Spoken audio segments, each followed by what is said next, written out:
Hi, everybody, and thanks for attending today's webinar.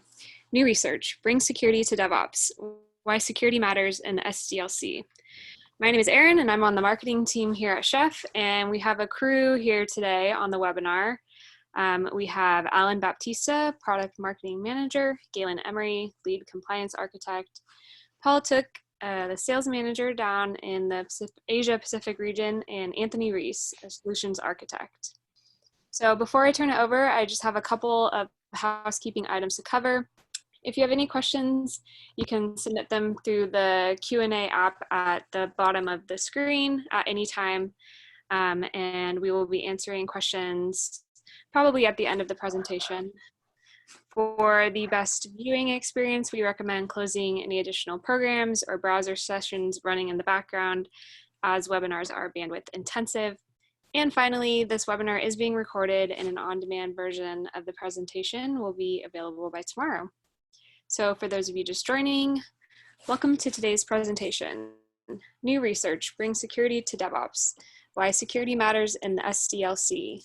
So let's go ahead and get started. Paul, over to you. Thank you, Erin, and good morning, everybody.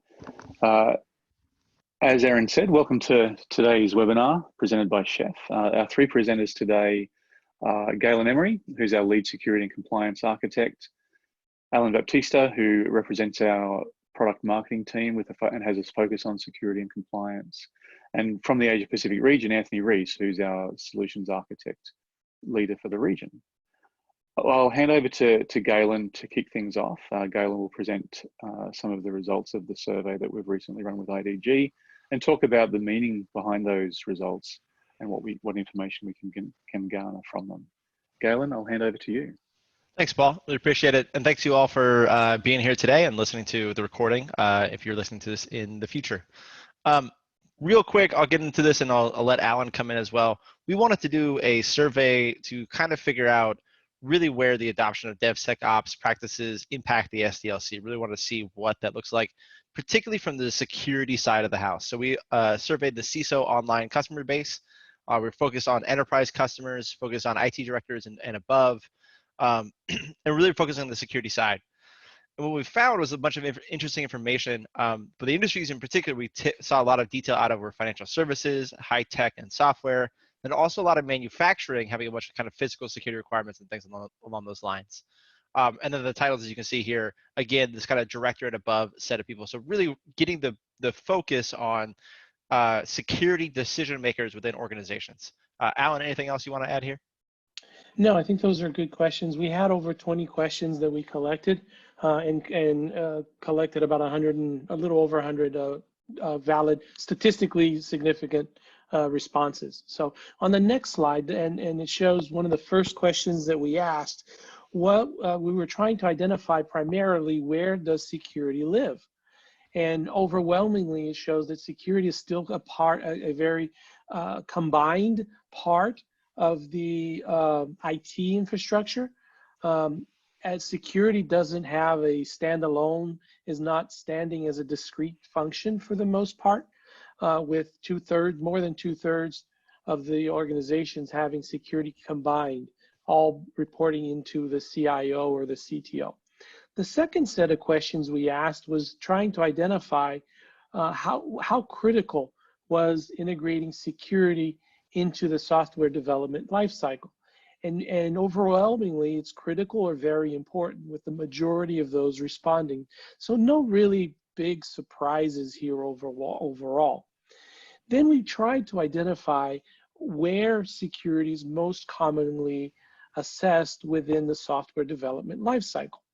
So here we see that the vast majority of responses have either planned on using security and use security efforts and DevSecOps practices within testing stages, and right before it goes into, or as it's going into production in the deploy phase. But an interesting aspect we wanted to find out of how does the distinction between DevSecOps practitioners and adopters versus non-adopters, where do they see the majority activity? So as you can tell here, there's always there's a clear distinction that non-adopters are basically the highest level they have is 70% in deploy right before they go into production. But most interestingly, the biggest one of the interesting areas is that in planning, there was a very different distinction between adopters and non-adopters, where the average really drawed down there. But most importantly, the most delta between adopters and non-adopters, we really saw it in the testing area. So it's very interesting that all the adopters have, for the majority, adopted across the board, clearly across the board in every single stage. They are using some level of DevSecOps or including security testing in the various stages of the software development lifecycle, where non-adopters are really just concentrating on the deploy, on the plan, and the testing. Yeah, and now I want to add to this. I think there's Yeah. some interesting pieces here that you can see, in particular, that deploy graph being so close to each other, showing that really deployment is actually probably the least important place for us to continue to add in the adoption of security and compliance testing as we go through our process, because we already have a decently good coverage there. It's in the planning side where we want to think about security requirements and security concepts early on before we even write code, shifting it left.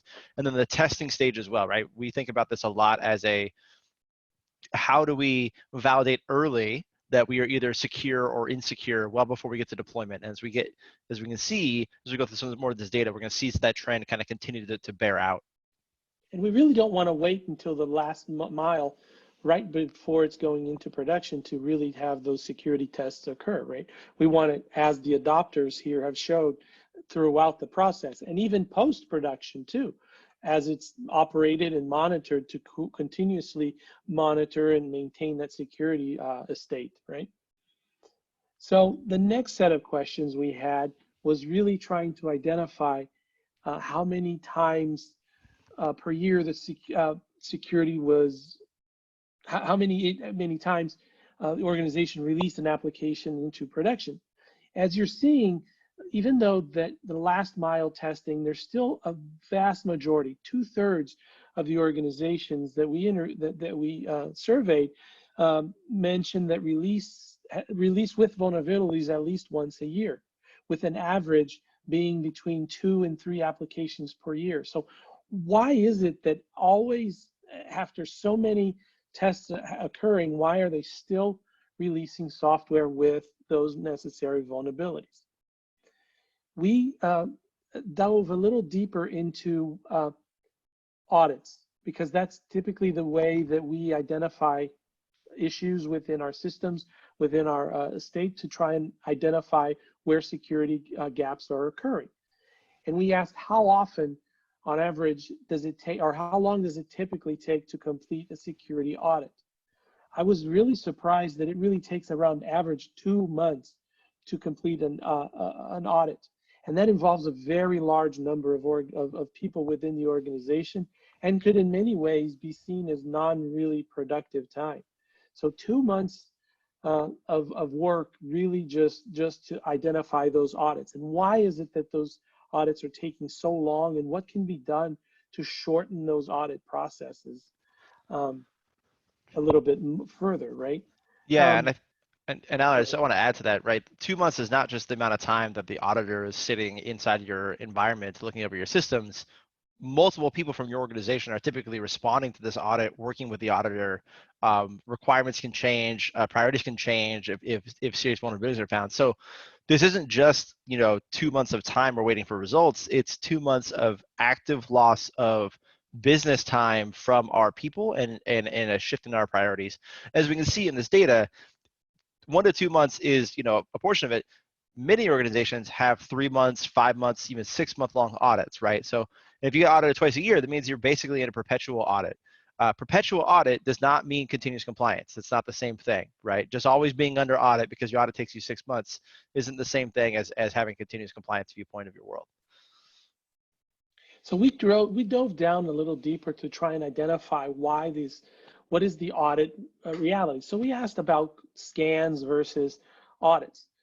On average, security scans took about 5 hours to complete, and the audit security compliance really took about 2 months, with 70% or 73% of those organizations really taking 1 month or more.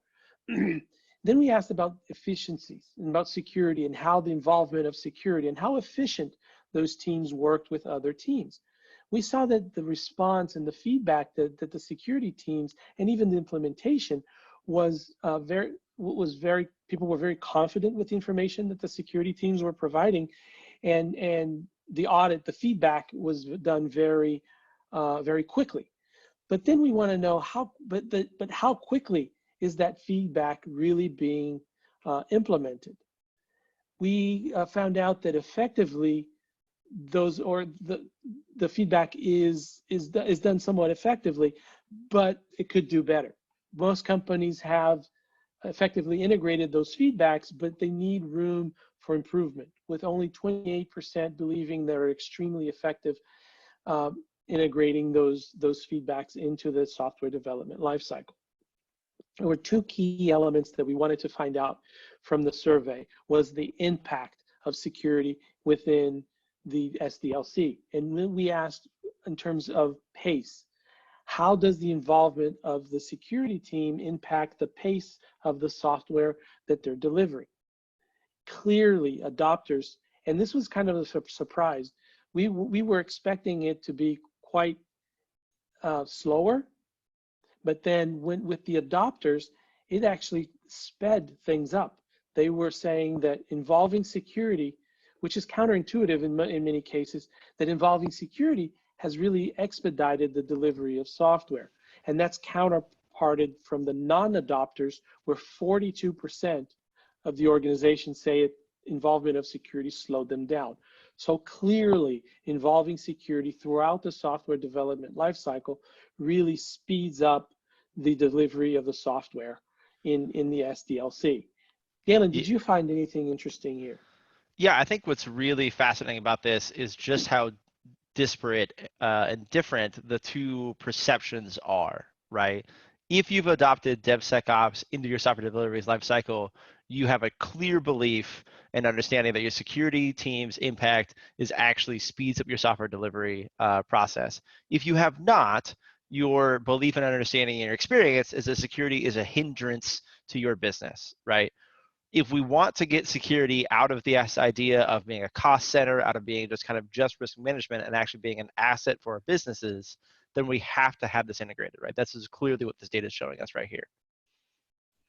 We then asked the survey organizations in terms of the impact to the quality of the organization, to software. So not to our surprise, the involvement of security and in a DevSecOps practice really improves the quality of the software being delivered. And even one respondent said that they're able to make better quality applications because of the collaboration between security and their development team. So a clear statement that involving security improves the quality of the software. We then asked about, in terms of DevSecOps adoptions, and we found out that almost half of the organizations had currently adopted DevSecOps practices, and 31% were planning on adoption. So if you look at that, it's nearly 90% or 80% of the organizations there have either adopted or are planning in adopting DevSecOps practices. So we asked further, in terms of adoption, what was the timeline that you were adopting those practices? So it's what we noticed here is that it's a fairly new occurrence, the adoption of DevSecOps practices in the SDLC, where the majority of respondents have adopted DevSecOps practices within the last 2 years. So it's a fairly new practice in the world, and it's definitely still time to catch up and involve your security in your software development lifecycle. Any Yeah. thoughts there, Galen? Yeah, and I think that there's two things to that, and you hit on one of them. Is you're not too far behind, right? It's only a couple years that really organizations have really taken off in this, and so if you're in an organization that has done DevSecOps type stuff and is working on it, we see a lot of these organizations are not fully adopted across their entire enterprise. Maybe their legacy systems don't have this mentality yet. Maybe it's just in their kind of forward-looking, cloud native platform type stuff. So there's a lot of room to grow still in this space. And as Alan said, really reiterate, like, look, if your organization's not there today, if that's why you're on this, why you're looking at this information, don't be discouraged. The leaders are not that far ahead of you, and you can catch up, right? So let's figure out how do we take what we learned from them and use that to our benefit, and really be that second wave to really kind of drive this forward. And I think you'll cover some of the impediments of why it's taken people so long to adopt these practices, and some essentially some shortcuts in way to expedite your adoption of security across the board and make it continuous for that matter. Absolutely. Right? Yeah. So the last set of questions we asked was really around what are the benefits? And we asked this across the board. So what are the benefits of an integrated DevSecOps practice into the development software lifecycle? And not to our surprise, we really saw that efficiency, security, and agility were clearly on the top ranks of our respondents. So clearly, we need to adopt DevSecOps practices to improve the efficiency of audits. Remember, they took 2 months. So there are ways to streamline that and to shorten those up, reduce the risk of breaches, obviously by maintaining a continuous compliance and continuously secure environment and fleet, and greater agility in that involving security often and early helps you expedite not only the quality, but also the delivery of that product rollout. So the next slide, I think, covers some of the summaries. Anything that stood out for you there on those results, Galen? Yeah, I think a couple things in here that's really interesting, particularly in the current climate. Reduced risk of breach, I think, is top of everybody's mind in a security standpoint now. We have all sorts of data regulations that exist that have hefty fines and penalties if we lose data, particularly customer data or personally identifiable data. And we operate in a world where the bad guys are at a faster pace than ever. There was a recent incident where a company had a 0-day of their software announced on Thursday. There were weaponized attacks of that by Saturday night. So it's that kind of pace that we have to deal with, that we have to react oftentimes within 24 or 48 hours to get our system secure once we know that there's an issue to resolve. So again, like, all of this data shows that we have to have this agility and speed as part of security operating within our development and operations teams. Very good point. So overall, we understand that security is still part of the IT umbrella. Security is a crucial part of the SDLC. Audits cause friction because they take so long. And even though those audits are occurring, we're still deploying applications and software to production with definitely vulnerabilities throughout the year. And DevSecOps adopters and non-adopters, there's a clear distinction of a reduced risk of breach, where adopters have 68% better reduction of risk of breach. 52% of adopters showcase that they had faster product rollout, and even cost savings. That those adopters, nearly 50% responded that they're seeing the benefit of that. And DevSecOps really impacts the speeds, where adopters say 47% of them say that they're faster, and non-adopters say that they're involving DevSecOps really is slowing them down. So why is this happening, Galen? And how can Chef help this scenario that we painted there? Yeah, Alan, happy to talk about it. So let's talk about what it looks like when we're talking about DevSecOps and as we go into it. And real quick, before I get into this, there is a Q&A function in the webinar. If you are watching and you have any questions, please feel free to put some questions in there. We'll get to them near the end of this presentation totally, but anything you have, put them down there. We'll make sure we get to you before we wrap up today. All right, so this is the thing that we saw in some of the data, right? In that non-adopters do most of their security review in the deploy process, right? So at some point in the process between staging and production, a security review happens. It's often a very manual process. They're relying on scanning tools, as we demonstrated, that generate a lot of data, that run very inefficiently, that take a lot of time. And because they're so late in the process, it's very difficult to economically fix it. This is the key component between the faster and cheaper. The quote you saw around creating quality software is around the fact, look, if this happens at this part of the process right before I go to production, fixing the issue is so much worse than if it happened back in development, or even better back in code planning or kind of sprint planning type stuff as part of my team cycle. And when we're auditing with a 2-month audit time, what we're actually seeing is that the assumption of compliance is much higher than the actual compliance. Systems drift and change over time. A running system does not mean that it's going to stay the same way over time. Maybe there's an incident, somebody logged in, make a change, maybe a script ran or some other automation ran somewhere that didn't put the system into the exact state you had when you deployed it and when you were secure, right? So what we really see from our customers is that the actual compliance state of their world kind of does it dip. We have the audit, we bring it back up to a compliant level, it dips over time. We have the audit, we bring it up to a compliant level, and we kind of repeat that cycle ad nauseum until we really, until either we get breached or we really get through to a new way of working. And at the core of the problem really is a language problem. And I'm not talking about different languages. I'm talking about the way in which we approach the problem. Security teams often come at the problem from a scripting set, tool set, penetration testing, things like that. Your compliance teams, if you're fortunate to have Excel sheets and things, if you're unfortunate, are showing up with binders and paper checklists and saying, please open up your pages to page 5,232, and we're going to go through today's audit, starting over from where we left off yesterday. And then DevOps and operations teams, particularly in kind of DevOps and DevSecOps world, are operating in code. They're operating in automation languages, automation tools, and things like that. And so the first thing we need to do is we need to solidify onto a language we can all operate with. This is where Chef InSpec comes into play.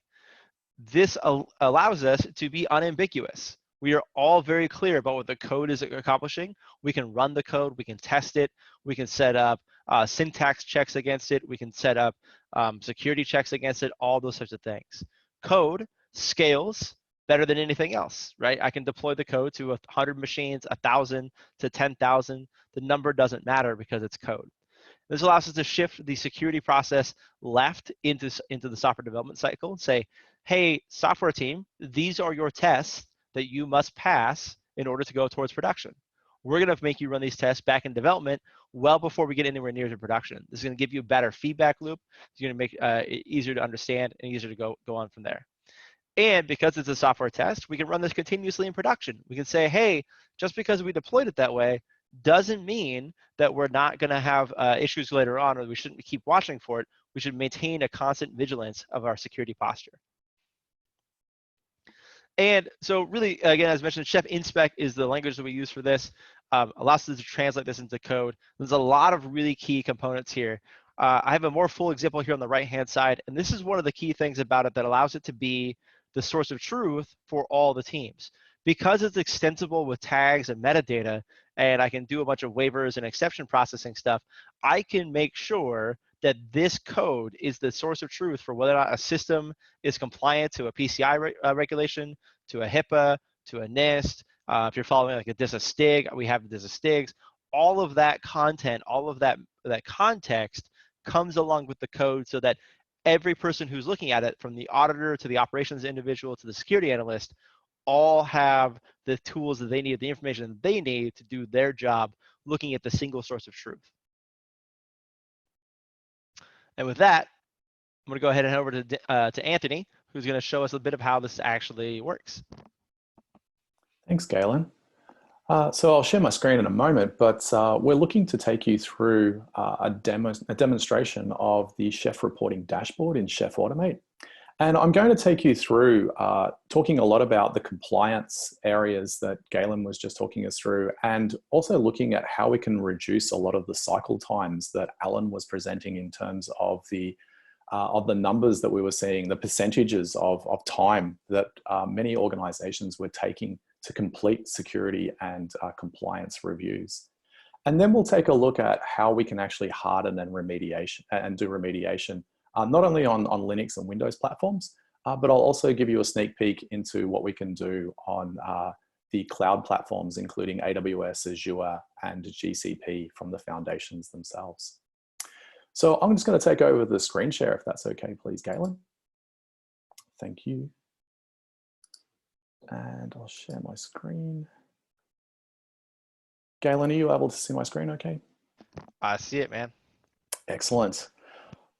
Now, Galen and Alan were talking us through a lot of percentages. I was quite, when I first saw the outcomes of the percentages from the investigation that we've done, I was shocked to find that 38% of those that were surveyed were taking 2 months or more to complete audit and security scans. It's part of my role to be able to help people and organizations, especially enterprise organizations within the Asia Pacific region, to be able to do those scans continuously. And Galen spoke at length really about shifting that security review left. And we're able to do that using Chef by scanning our nodes, being able to scan many different types of infrastructure and virtual machines. We can not only do Windows and Linux and Unix, but of course we can do cloud platforms as well. And I'll show you what that looks like.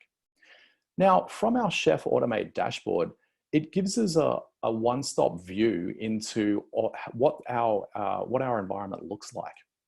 Now, if I was to take this simple Windows 2016 machine here, we can see that we've run CIS standards, so the Center for Internet Security benchmark, and we've run that against this Windows machine.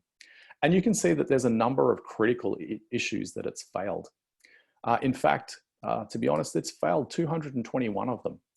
And not only can we see what's failed, but we can also go in, see what was the expected result of the scan.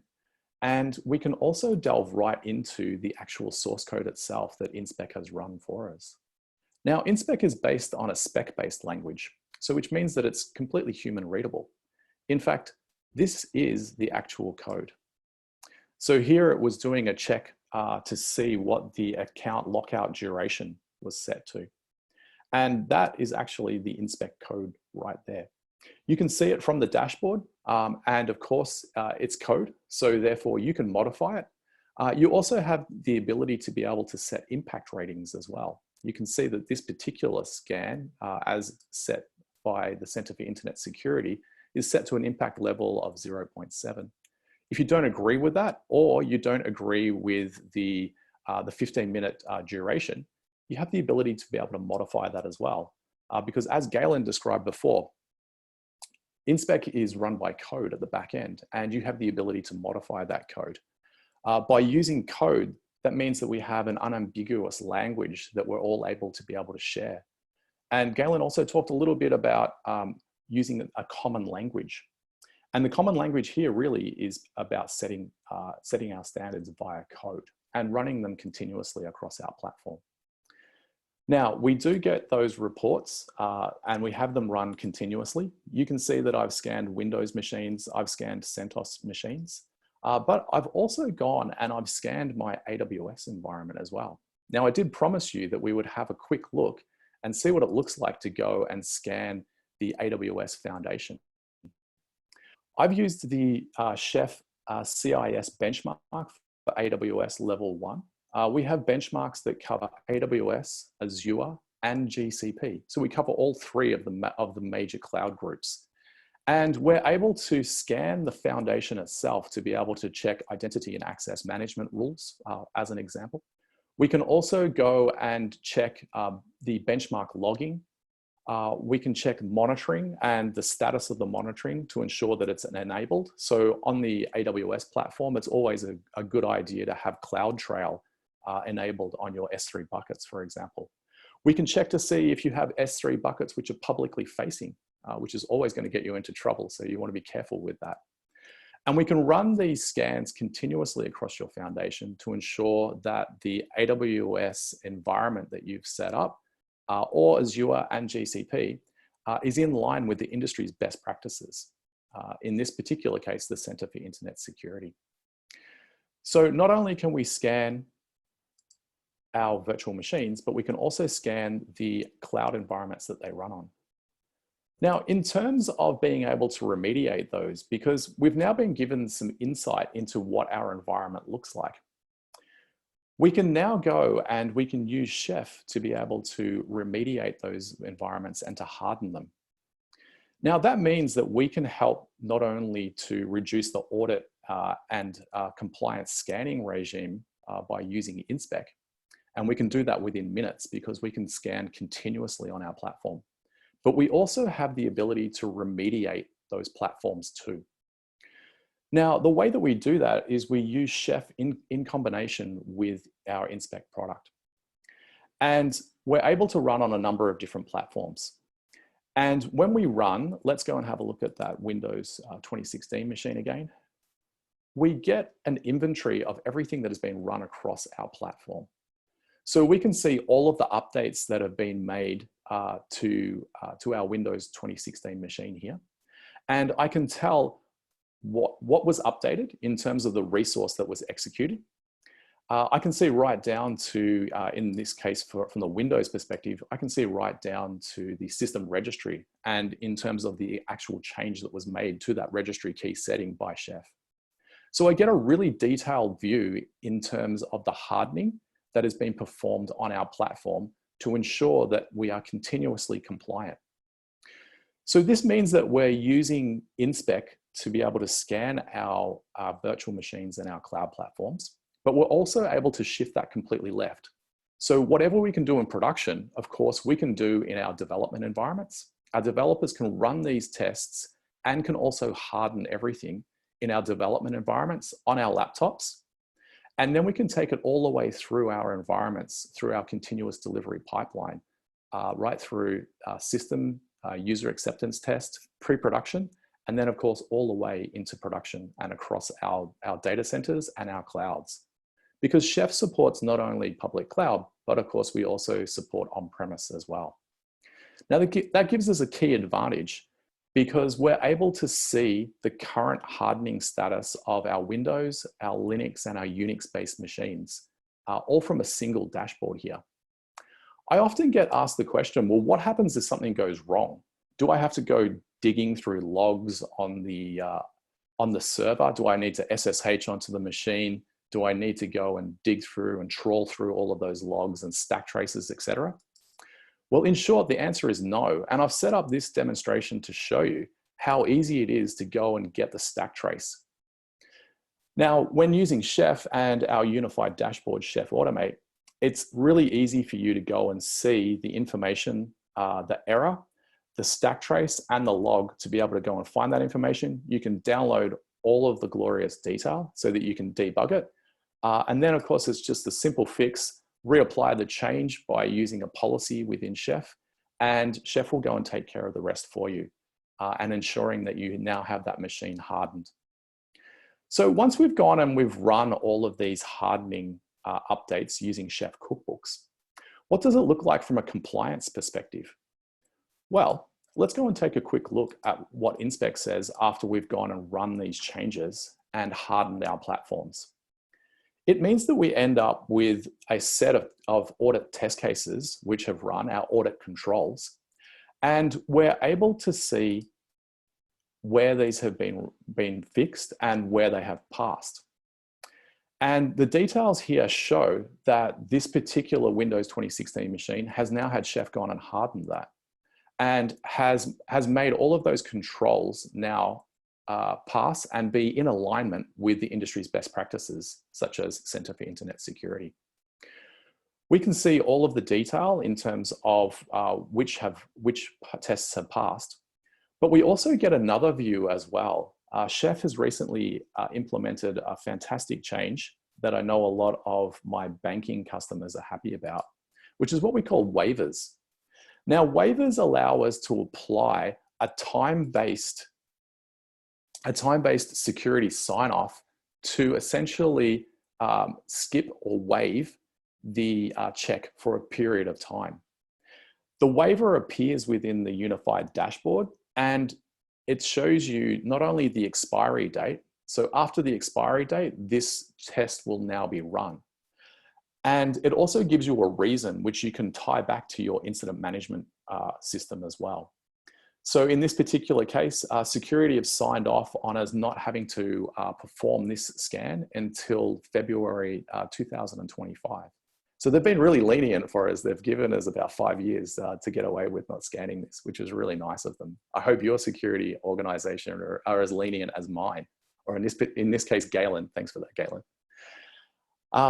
And this gives you a really one-stop shop in terms of the compliance across your entire fleet. So in summary, what we're able to do is we're easily able to scan not only our Linux, our Windows, and our Unix-based machines, but as you saw, we can also scan our AWS API or Azure and GCP. Chef is certified across all 3 of those platforms for Center for Internet Security and for scanning them. We can also go and harden those machines using Chef. And I showed you how we're able to run those using cookbooks and to be able to scan those machines. Now, we have a number of profiles that are out of the box. And when I say a number, currently we have just over 400 available across a range of different platforms. We have a massive support range, including databases, operating systems, cloud platforms themselves.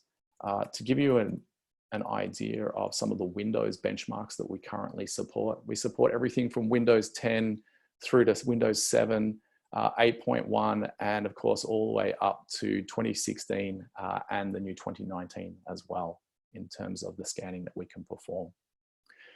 So in closing, we're able to help customers to be able to reduce those security audit and compliance scans times and get you back down to a matter of minutes. Now, if you do need to remediate something, then you can easily do that using a policy-based application of a cookbook using Chef, and easily go and remediate that across your fleet. This, of course, means that InSpec can then perform the tests and ensure that you have indeed fixed it and that it remains fixed. And that's the important thing, because Chef ensures that we reduce our drift across the platform. As Galen mentioned before, if you have any questions, please feel free to add those questions to our chat, and we're happy to help you with any of the problems that you might have or answer those questions. Back to you, Galen and Alan. Thanks. Thanks, Anthony. That was really awesome. And let me kind of bring this back home for us. So as Anthony showed you, right, this is the dashboard we use to make these decisions. We've got all of the InSpec content, all the compliance content, allows for detection. We can put in time-based waivers. We can put in infinite waivers as well if your security team is particularly lenient and saying you never have to follow that rule. If you find one of those security teams, please let us know, because we'd love to talk to that particular unicorn. But the basic structure as well is, like, once we have the information, let's go ahead and remediate it. That's what we showed as we go through it. And so just to kind of tie back into what we've been talking about, this allows us to put in continuous compliance as code through the entire process, all the way back in development on the left, all the way out in production on the right, right? There shouldn't be any need for any difference from our security settings across any of these particular environments. And there may still be a security review process. There's definitely some manual gating. There's documentation, there's protocols and pieces that need to happen from a security standpoint. But we don't need to rely upon that stage to do the checking of, are we following the rules, yes or no? We can know that information ahead of time, and we can know it continuously across our entire fleet. And what we find that people do in terms of modifying this process or how they kind of deal with that waiver and exception piece to this in particular is this particular diagram. And it looks like this one actually got updated from the last time I saw it. But basically, we update the baseline, talking about the CIS benchmarks as the typical baseline. We also support the DISA STIGs if you're one of the places that follows the the DISA format instead. They're pretty much the same, by the way. They're about 80 to 90% the same, depending upon the profile you're looking at. Run it on the system to determine what's the actual state of our world. Are we compliant? If we are compliant, first off, congratulations, good job, handshakes all around. Well, sorry, elbow bumps all around in COVID world. But really, we're mostly not compliant. And so we remediate the things we can. We go through that cycle until we're out of things we can fix, and that's when we can go through the waiver process with our security teams. And as Anthony was talking about, we can integrate that with your CMDB, with your workflow management tools, things like ServiceNow, to manage that process and have an audit trail for it, so that when we get the profile, we have that full chain of custody that says, this is the source of truth, and I know it because I can link back to ServiceNow or wherever the approval was to generate that thing as we go through. And what this allows us to do is to get to this particular stage, and this is the view that we see our customers moving towards and really being quite effective from both a agility standpoint, from an ability to quickly create a change, as Anthony showed you, deploy that change quickly to your fleet, but also from a security standpoint. When we operate in this particular method, we don't have to have inbound rules to our systems. We can get the humans off the boxes of production. This is a particular win from the security side, and really just, lets us really automate the entire process end to end and be sure that the automation is doing its job and we're not having any sort of manual interference as we go through it. And so with that, I'll go ahead and kind of stop and pause, and you have all of us available here for questions. If you have any questions, please feel free to put into the Q&A, and we're here to share. Thank you all for your time.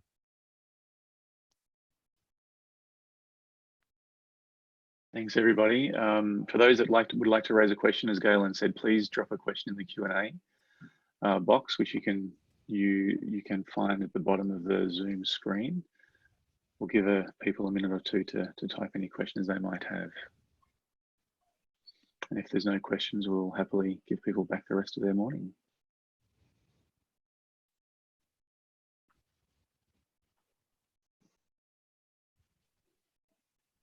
Are there any questions from the floor?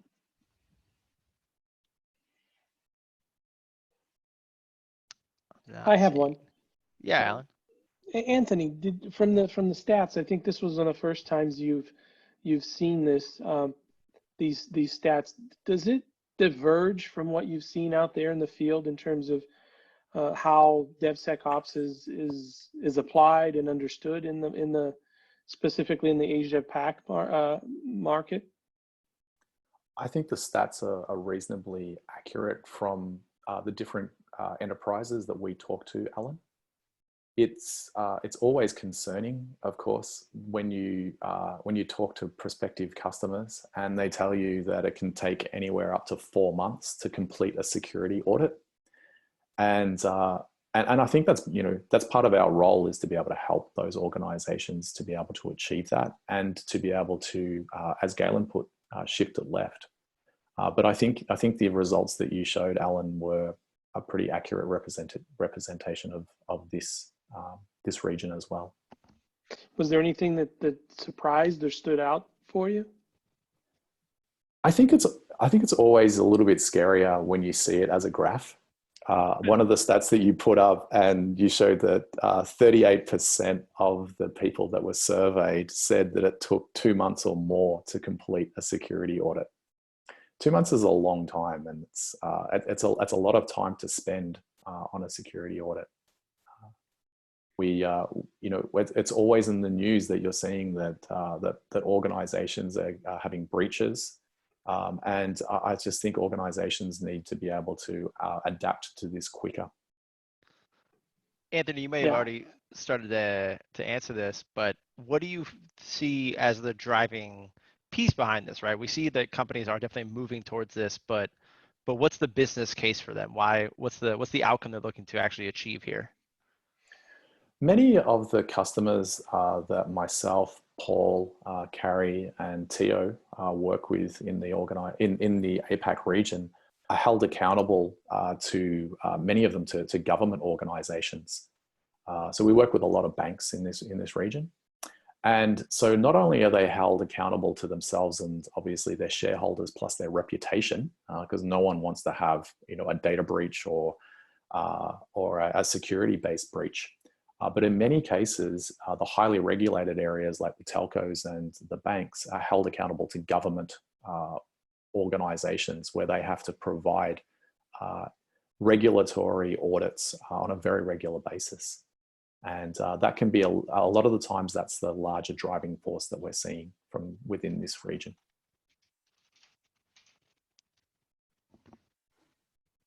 Awesome. Looks like we do have one question in the chat. And the question is, will this be able to handle really large environments? The short answer to that is absolutely yes. We have always designed our products to handle the most complicated, most complex, scalable environments in the world. The best example we have in terms of size that's publicly referenceable is Facebook. You know, they are at a size that nobody else can really match, and they use our tools to solve their problems every day. And in terms of speed, they're one of the fastest organizations that we see as well. We also see this in highly regulated, high-scale environments as well. A lot of healthcare, as Anthony talked about a lot in the APAC region.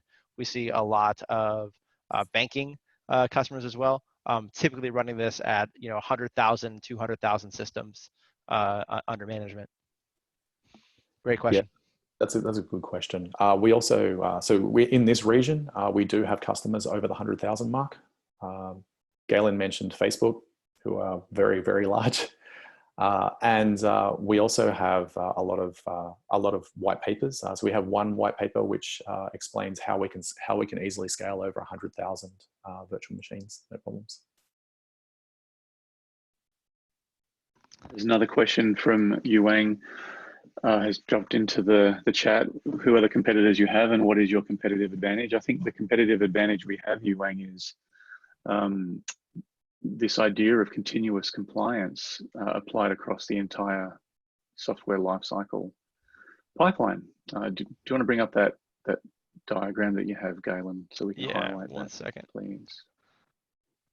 I will reshare. Yeah, this. you've touched on a good point there, Paul. I think it comes back to not only being able to run that compliance continuously and quickly across any environment. So Galen mentioned this earlier, and he said we're shifting everything left, but we can run everything across production all the way back to the developer's laptop, which is really important.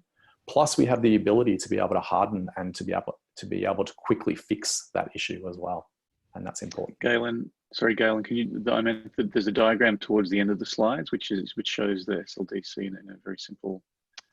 You want this one? Keep going. It was that one. This one. That one. Straightforward. Yeah. Yep. Yeah. So that Yuang, that's the diagram I think that should be of interest to you. Yeah, and I think what I would add in as Anthony mentioned, and I mentioned briefly a little bit about when we do this right and we create these artifacts and we have the chain of custody around them, we have the ability to attest to their integrity. And that's one of the things that code gives us the ability to. I can validate that the profile that I run in production is the same profile that I run in development. When I do that well, I actually have a full chain all the way back to source code of both the security settings and the actual hardening settings on these systems. That gives me something that I can hand to an auditor and say, look, I can prove this to you on one system. It's true on these other systems. The data in this dashboard is legitimate because I can prove the integrity of the entire thing.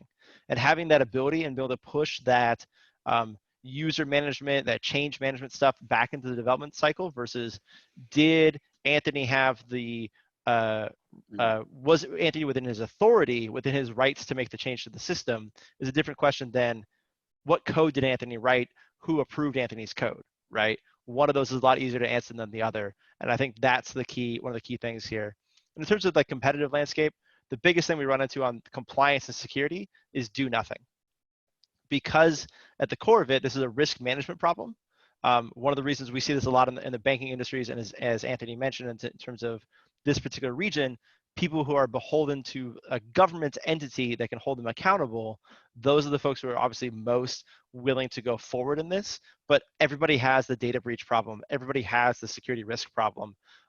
The new factors that we have in this pandemic of everybody working remote exacerbate these things. So that's really who we're seeing show up at the door, and very few folks are leading with the do nothing approach, but there are still a few of them. They're the ones who are really in that security is slower, it slows us down, it doesn't provide us value. That's the mindset that those folks have.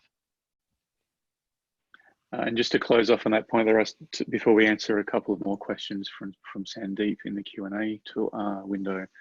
One of the approach we've taken in the APAC region is to run workshops for those folks that are interested in this approach to continuous compliance, to help folks get a very hands-on understanding of how you apply compliance in every step of your pipeline. And we've been doing that for customers across the region. If anyone's interested in talking about that further, we can talk further and show you why a hands-on approach to this is very, very important very early to get over the hump of do nothing particularly. I might just turn to the next questions that have come through from Sandeep. I'll read it out for everybody. Does the utility require us to learn Ruby programming language? And his second question is, will it integrate with orchestration tools like Ansible and Bosch? Anthony and Galen, do you want to jump in there? So do we need to learn Ruby, and can we integrate with other tools such as Ansible and Bosch? We get these questions a lot. So do you need to learn Ruby? A little bit, not very much. To be honest, I can teach you all of the Ruby that you're going to need to know in probably about an hour and a half. You don't need to be a Ruby expert to be able to use Chef and InSpec. That's really part of the beauty of using Chef, is that it abstracts you away from that complexity. Galen, do you want to add anything on top of that? Yeah, I'll just add two pieces to it. One is that for the audit side of the house, the content, the InSpec content is already written for you. The baseline that we follow is CIS. We have that content as part of our offering. So there's nothing you have to write there. Maybe you modify some things, do some things. But as you showed in the examples, it's human readable. It's there. It's easy to consume. Maybe you change a 15 to a 20, but that doesn't require any sort of language skills. And then on the remediation side, same idea. And we've also recently added a YAML parser for recipes as well. So you can write your recipes in YAML instead of writing them in Ruby. And as you deal with more complex use cases, we have a translator that allows you to translate from that YAML to Ruby. So you're really taking care of at any stage you are in the journey. If you're just starting off with automation, with scripting, with tools, we have an easy way for you to consume the pieces you want to consume. As you go to solve your more complex use cases, you have a full language available to you to make anything you need to have happen.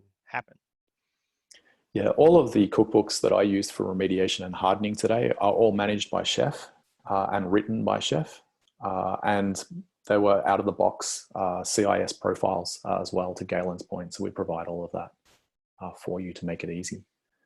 The second question from Sandeep was centered around, will it integrate with Ansible and Bosch kind of orchestrators?